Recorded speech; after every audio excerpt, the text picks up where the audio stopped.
用心聆听。你在听，但是需要用爱的心去聆听。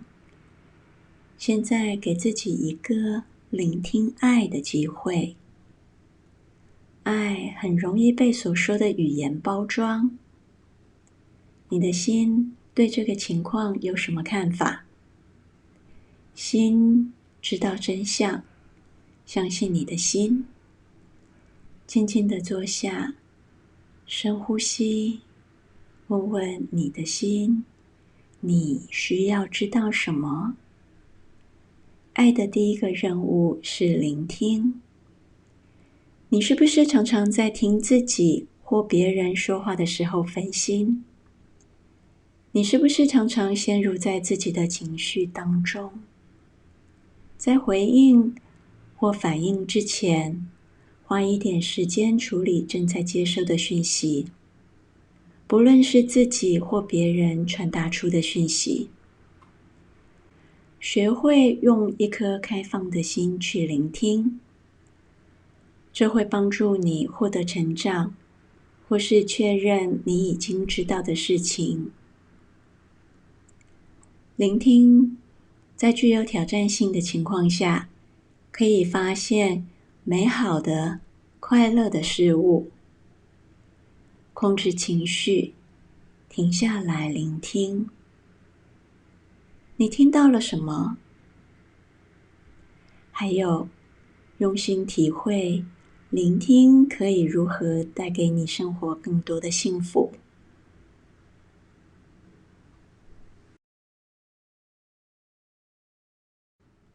用心聆听。你在听，但是需要用爱的心去聆听。现在给自己一个聆听爱的机会。爱很容易被所说的语言包装。你的心对这个情况有什么看法？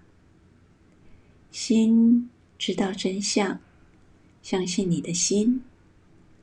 静静地坐下，深呼吸，问问你的心，你需要知道什么？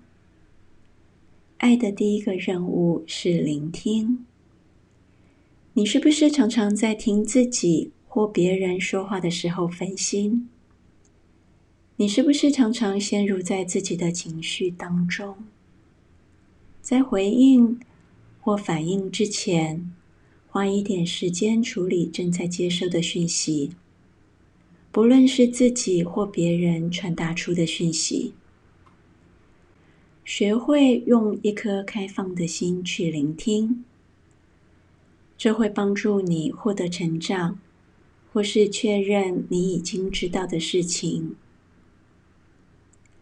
聆听在具有挑战性的情况下，可以发现美好的、快乐的事物。控制情绪，停下来聆听。你听到了什么？还有，用心体会，聆听可以如何带给你生活更多的幸福。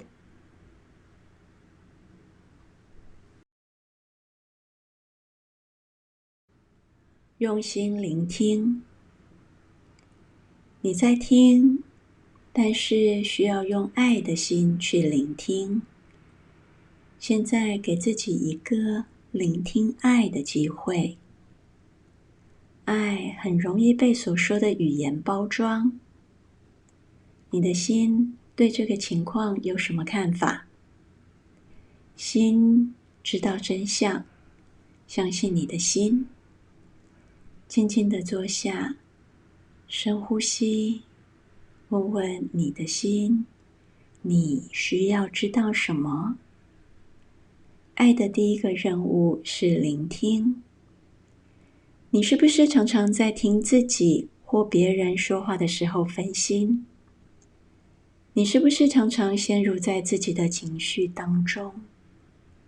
在回应或反应之前，花一点时间处理正在接收的讯息，不论是自己或别人传达出的讯息。学会用一颗开放的心去聆听，这会帮助你获得成长，或是确认你已经知道的事情。聆听在具有挑战性的情况下，可以发现美好的、快乐的事物。控制情绪，停下来聆听。你听到了什么？还有，用心体会，聆听可以如何带给你生活更多的幸福。